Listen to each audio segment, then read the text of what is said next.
Imagine, you're me, but a handful of years ago. You're watching reruns of Nickelodeon shows in the middle of the day on vacation. And then suddenly, out of nowhere, Merry Christmas Drake and Josh comes on. Sounds like an awesome Christmas, right? Well, you're wrong because it came on in the middle of August. I still don't know why. It was just, oh yeah, it's August 15th. We gotta watch Merry Christmas Drake and Josh. And that got me thinking, well, it is Christmas time after all. And the last time I've seen this movie was literally when I watched it in the middle of August when it came on. So I decided, why not get with the festive spirit? And let's delve into Merry Christmas Drake and Josh. Now, it didn't age very well. You know when Lana Del Rey said life imitates art? This movie is a Van Gogh painting. This is also just an excuse for me to watch this movie again, because I have opinions on this movie and I'm gonna let you guys hear them loud and clear. Merry Christmas Drake and Josh came out in December 2008, just in the nick of time for the holiday season. We see Drake and Josh's parents get off into a taxi and we find out that they're going to be going on a vacation for Christmas rather than staying home with their family. I would say, cool, good for you. Maybe don't go on a vacation. But when your kids are Drake, Josh, and Megan, yeah, leave. And then, they say, don't let Drake do anything weird. Don't let Drake do anything weird. This movie has aged like milk that you left out in the sun on a hot day. So we find out that Drake's gonna have a party on the roof of the premiere. What party? The one I'm having on the roof of the premiere. Helen tells Drake that he gets to dress up like Santa Claus, but Josh wanted to do that instead. But because, he's not fat anymore, Helen's like, nah, it's gonna be Drake, but I got a costume for you. And then Josh is just kind of like Santa's sack. Hi, Santa. Hi, Sack. Merry Christmas! Like, huh? Meanwhile, we get to see the tropical paradise that Audrey and Walter, which, according to Google, is in fact Drake and Josh's parents' names, and I trust it because I read it on the internet. We get to see where they're going to be vacationing. And, they get a big rock, and a bungalow, and a radio. If that's your luxury vacation spot. Flex. Also, the tour guide delivers perhaps one of my favorite lines in the entire movie. I don't speak English. Let me show you inside. You could have fooled me there, buddy. Because every single time they speak English to you, you respond in English. Back in San Diego, Drake, dressed as Santa Claus, is making out with just some random girl. And Josh is sitting in the sack being a bystander. That's not what Santa does! Drake gets assaulted. Or at least, somebody attempts to assault him. After she sees him kissing so many different people. And here's the thing, right? Is that this is 100% played off as a joke. It feels very mean-spirited, the way that this is handled. And I'm glad that Dan Schneider isn't a part of Nickelodeon anymore for this, because I guarantee some of this was his doing. This comes from that kind of mind.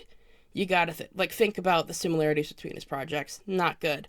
He's a bad man, and this is a bad movie, and this is a particularly bad scene, and I'm gonna go off about it. So Drake is chased by the girl, and in Tom and Jerry fashion, he hides behind a wall, and she just runs past and doesn't notice him, despite the fact that she's screaming Santa, and he is dressed up as Santa. Good to see this grown woman lacks object permanence. And then Drake is tapped on the shoulder. She asks Drake to promise her that he will help her family have the best Christmas ever. And then Drake steals an elderly woman's scooter. I'm taking this. And is chased around in circles by the girl that wants to assault him. Santa's not looking for a relationship right now! And that's how the scene ends. I can't believe that that's just so glossed over like that. Like, this is an actual attempted assault scene in a children's Christmas movie. And it's just kind of like, lady wanna kiss Drake? But Drake only wanna kiss pretty girls. Well, I guess it's time for the Christmas party. Nothing's gonna go wrong here. Christmas party on the roof. I sure hope nobody ends up falling off.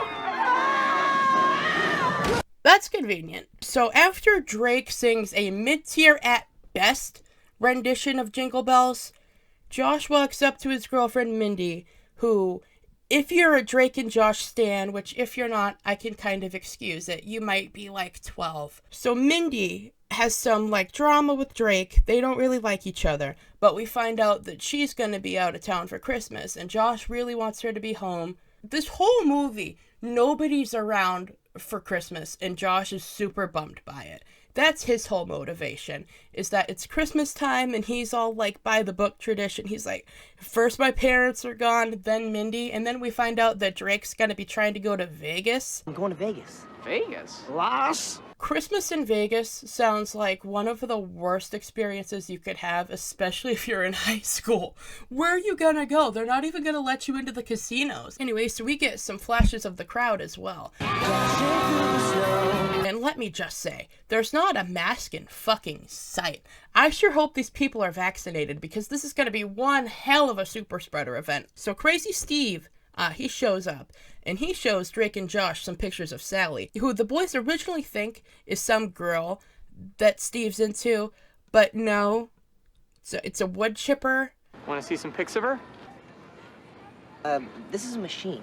He is a wood chipper! It's a literal wood chipper, and he's like enamored with it. Or, I'm sorry, enamored with her. I'm not gonna misgender the wood chipper. This is stupid, but Sally's pertinent to the plot towards the end of the movie. Sally's quite important, and I hate that she is. Anyways, so some dudes start making nonsense and throwing cheese balls and then end up flipping a table, and then Josh goes full Karen. Hello? Cops? And then Josh gets arrested and falls off the fucking roof. Here, go get... What are you doing? So he lands in the bed of a truck. And I guess the guys that are riding in it, they're too busy listening to a Christmas song that I've never heard of because I'm pretty sure that it was written for this movie. The dudes are just singing this Christmas song in their truck, and they don't even notice that Josh is in there. It takes them, like, hitting a bump and driving on the sidewalk, and Josh literally flying out of the bed of the truck for him to be caught and taken in by the police. Like, that same night, he has the jumpsuit on, and he's just put in a cell, which, if that doesn't speak measures about our justice system, I don't know what else will. Besides the fact that this is a white kid. This wouldn't be happening to him.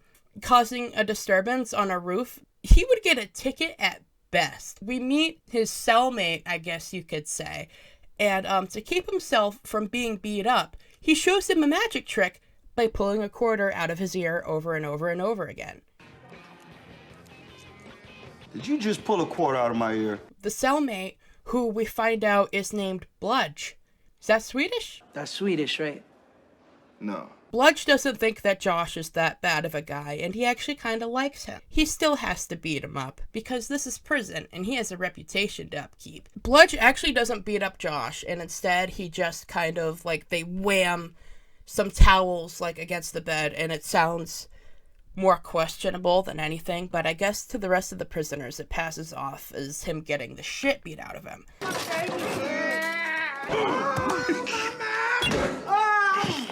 Drake fails to get Josh a lawyer. Back at the premiere, the little girl's back again. We find out that her name is Mary Alice and that she lives in a foster home with all of her foster siblings. One of her foster parents is sick, and that they're not going to be able to have a good Christmas at all, and that their foster dad said that sometimes Santa can't make it to all the houses. Now, I'm not a detective. I just play one on TV. Mary Alice knows that Drake was Santa. I'm guessing Mary Alice says that she was able to recognize him because of his CD. I have your CD. I listen to it all the time. I'm guessing he didn't have any spoken word songs on the album, unless there's a collab with Hobo Johnson. But in case I somehow missed that, maybe that was the reason. So this little girl believes with her whole heart that Drake is going to be able to make her Christmas better. If only Drake was really going to be able to do it. If he had a reason to do it besides wanting to help a little girl, because if we know anything about Drake Parker, it's that he's a selfish asshole that only cares about titties, music, and jujubes. Or boo-boo-bees. Eat my boo-boo-bees. So back at the jailhouse, Drake is trying to bust Josh out of prison. Boo. He tried to pull an Andy Dufresne with him. That wasn't gonna work. Are you kidding me? Their representation in court? None other than Helen. Why? Because she's never lost an argument before. And you know what? She does make a pretty good case. It would be an abomination of biblical proportions if you put these boys behind bars. This handsome young man, as a minion of Santa Claus, made a Christmas promise to that little girl. To give her and her foster family the best Christmas ever. If you do not give this little girl and her family the best Christmas ever, I will put you in jail and melt the key down myself. The reason why they're not going to be going to prison is because if they're going to be able to give these kids the best Christmas they've ever had, that's going to keep them out of prison. What? Only in America could this happen. Anyway, so they're technically acquitted for that, I guess. And it's all sunshine and happiness and rainbows in the courthouse until we get to meet their parole officer. He's the main antagonist of the film. And let me just tell you, having the cop be the antagonist is perhaps one of the best decisions that could have been made in this movie. His name's Perry Gilbert, and Drake just keeps on making fun of his name. Perry, I've lost my crumpet. Shut up, Perry! Perry Gilbert isn't really that bad of a name, I don't think. The dude who's supposed to be helping them is instead trying to hurt them, which, yeah, checks out. They've got ankle bracelets now. They can't tell the kids about the determining factor if they're gonna be going to prison or not. They can't tell the kids that their vote on if they had the best Christmas of their lives or not will be what keeps them out of prison, because that could persuade their judgment. Got it? Because I don't. Drake and Josh make it to Mary Alice's house, and they're greeted by a very, very, very cute little boy who doesn't speak a lick of English. The only thing that they know about him is that he's foreign. They don't know what language he speaks. They don't know what country he's from, but he's so cute. I love this kid. He's the best character in the movie. We get to meet the rest of the Foster siblings. We got Lily and Violet, who are twins that beat the shit out of each other. Okay, that's it! Violet! We got Trey. And why should I care? And then you have the oldest one in charge, Luke. He's kind of like a mopey, depressed dude that's really protective of the younger ones. When Greg's at work, I'm in charge. How about we check in with the parents and see how they're doing? 110 degrees along with 97% humidity. A tropical storm front, which is expected to bring 85-mile-per-hour winds by early morning. There's a tropical storm front moving in with wind speeds of 85 miles an hour. Now, I know that me saying this is gonna sound like me being some elitist asshole, and I'm fully aware of that. But tropical force storm winds are 74 miles an hour and below. What they're actually facing is a Category 1 hurricane, and not only that, a Category 1 hurricane in December. There's been maybe a handful of those that we can recall that have formed in recent memory. And if they're on vacation in the Atlantic, that is nearly unheard of for a Category 1 to be forming that late in the year. That is an out-of-season hurricane. This literally defies the laws of fucking physics. It is the most egregious part of the movie. Kids wouldn't understand this, but I'm a full-grown man who hyperfixates on the weather. This is worse than breaking a Christmas promise to a 7-year-old little girl. But I'll let go of my hard-ass meteorology knowledge and let's just say they have a really big storm coming. Honey, you've got a big storm coming. Walter has a lobster pinch his dick and balls. Get it off! Get it off! Get it off! Can't make that up. This is definitely a kid's Christmas movie. So back in the house, Josh is giving some sort of weird Christmas lecture about not about Jesus, but about giving and making cookies and the spirit of the holiday or whatever. And Perry Mason, or whatever the fuck his name is, he's trying to sabotage the kids' Christmas. Because he's a bad cop and hates justice and hates everything. Oh, my car! Why is he taking my car? I told him to. Why? Because it's blue. Trey does the one thing that actually stuck with me from the film. I'm flexing on you bitches with my ability to do that. So for the next parts of the movie, Megan joins forces with Drake and Josh. So she helps the guys by using her evil powers for good because Drake promises her some sort of Smith Royal oboe or something, which is I guess some sort of really cool oboe, which in and of itself is a contradictory statement, but I digress. She helps get the dickhead parole officer off their nuts for a little bit, and they decide to go into the woods to cut a Christmas tree. The twins fight over an axe. Zigbee scales a whole fucking tree. He's like 50 feet in the air. So Josh, he climbs up to try and get him. He ends up falling down and then gets really hurt because there's nothing funnier than Josh Nichols being in pain. Josh gets a lawn chair from just some random trash and then brings it to the foster kid's house, and then he puts some lights on it, and bam, it's a Christmas tree. It's literally made out of garbage. It's a broken patio chair. Couldn't you go down to Walmart or something? You didn't have a Christmas tree at home that you could bring? Y'all weren't spending any time at your house anyways. So the kids aren't having that great of a Christmas so far. I'm sure that Drake and Josh's parents are having a wonderful time though. I stand corrected. Christmas is over. It's canceled. The bungalow is destroyed, and they're just kind of swinging on their hammocks. Don't you check the weather? A system like that doesn't just pop up. And I'm guessing they didn't spend too long out there already, because from what we see, it's only like a couple of days. You would know if there's a storm system like that a few days out. And so things start turning to shit again in San Diego too. Megan's mad. Apparently there's no Smith Royal Lobo. She puts the chips back in their ankle bracelets so they can be tracked down again. But Josh wants to take the kids Christmas caroling and teach them Christmas carols. So that's always lovely, right? Instead of just going door to door caroling, Drake, because he's a musician, he's like, I know how we can go caroling. And they're just kind of like performing in the middle of the street with like a ton of people coming out of their houses and everything, and they're listening. And they even are able to coax big foster brother Luke into singing. Luke! 5 gold rings! Yeah! I don't know why they say 5 gold rings when my whole life it's been sung 5 golden rings. Maybe it's a Mandela effect. Maybe it's Maybelline. Maybe I just got the lyric wrong my whole life. This movie is the only time I've heard it sung 5 gold rings. And the cops are coming by, but oh no, it's Officer Gilbert, and he gives them like 4 fucking tickets. Well, there's 4 more tickets to add to our ever-growing pile. So Josh wants to fix Christmas for Gilbert because we find out, according to Gilbert's mother, the reason why he hates Christmas is because when he was 8 years old, he got a monkey for Christmas. The monkey ended up beating the shit out of him and pissing in his mouth.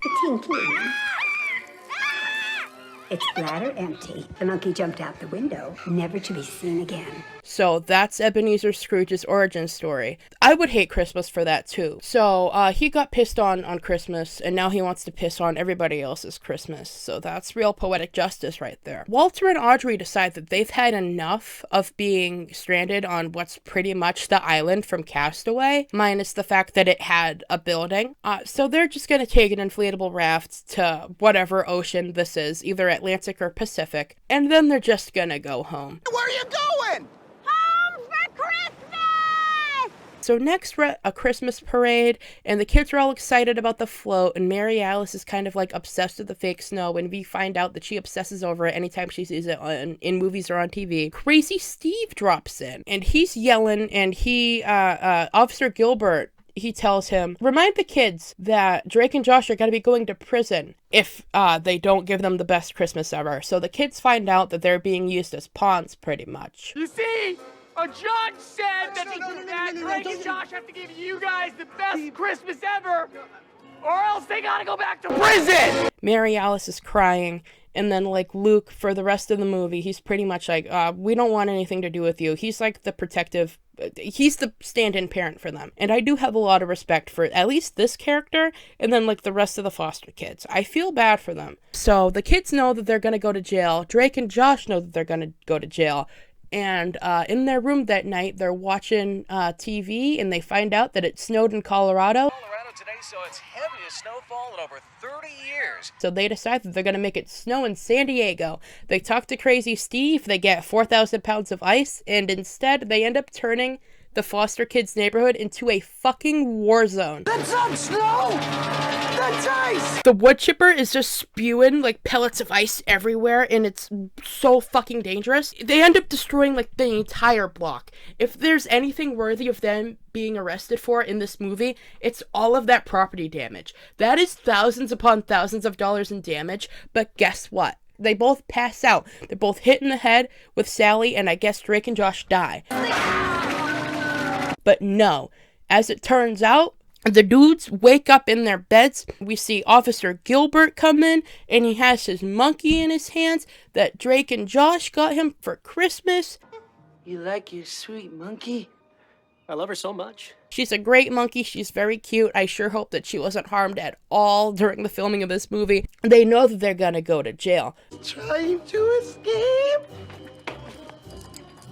Officer Gilbert tells them that they're going to be going to jail, and they're both prepared for it. They're like, okay, yeah, just put us in cuffs, and they're being led through their house, and then in their living room is all the foster kids, and it's like all nicely decorated for Christmas, and they talk to the kids, and they find out that they found it really, really sweet that Drake and Josh tried to make it snow for them for Christmas. So the kids are really grateful, and they find out that the biggest thing that they learned from Drake and Josh is that Christmas is about doing nice things for other people. They made Christmas cookies, they made a gingerbread house, they got a real tree. It was the full shebang. And they couldn't do it at their own house because, as Trey said, You shot up our house. this is a Nickelodeon movie from 2008. And then Bludge comes in, and he's got some presents for the kids. Ho, ho, ho, ho, ho, Merry Christmas, and all that stuff. And that's really nice. He's dressed as Santa Claus. Bludge is here. Helen's here. Fucking everybody's here for Christmas. You know who else is? Crazy Steve. He brought Sally, and he figured out a way to make it snow in San Diego. You want to know how? Did you make it work? Cheese! 7,000 pounds of hard cheese! He uses cheese. Cheese! He just puts cheese in the wood chipper, and then it looks like snow. That's gonna be disgusting. So that's the Drake and Josh Christmas movie. I'm just gonna do a voiceover for this last part because I lost the video to it. I used to always look forward to this specific movie coming on, and I even remember my father used to quote Crazy Steve a lot. Like, he would always say shit like, the cow goes moo, I take special vitamins, which, it says a lot about him, actually, if he was in his 40s watching a movie made for actual children, but that's okay, because not even children should be watching this. All in all, I would rate this movie a whole 5 gold rings. Out of 1,000 gold rings. Thank you for watching today's video. I had a blast going over the Drake and Josh Christmas movie, despite the fact that it's really not aged all that well, considering everything, especially with all the allegations that have been made against Drake Bell or Drake Campana in recent times. And I don't want it to come off like I'm trying to make a mockery of it or like I'm trying to treat it as a joke, because quite frankly, the stuff that's come out against him is far from funny. I just think that there's a oddly amusing parallel that in this movie he literally gets arrested, and there's multiple instances in this show where he gets arrested or has trouble with the law, and I don't want it to sound like it's any excuse here. I don't think that Drake's that good of a person. He literally pled guilty to being gross with a minor. That's not even that's not something I need to say allegedly for. He literally pled guilty to that. It's not the mood that I want to leave this off of for a Christmas movie, so I would rather use this time to mention that I'm going to be linking some resources in the description, and if anybody needs any help, anybody wants to talk, I'm absolutely here. It's a triggering subject, I'm well aware. It's not fun, but if I can at least help one person, or I could be there for somebody to talk to, I'm at least happy with that. I'm here offering a shoulder for anybody who needs it. So I guess with that, it was great seeing you, and I hope that I'll see you next time.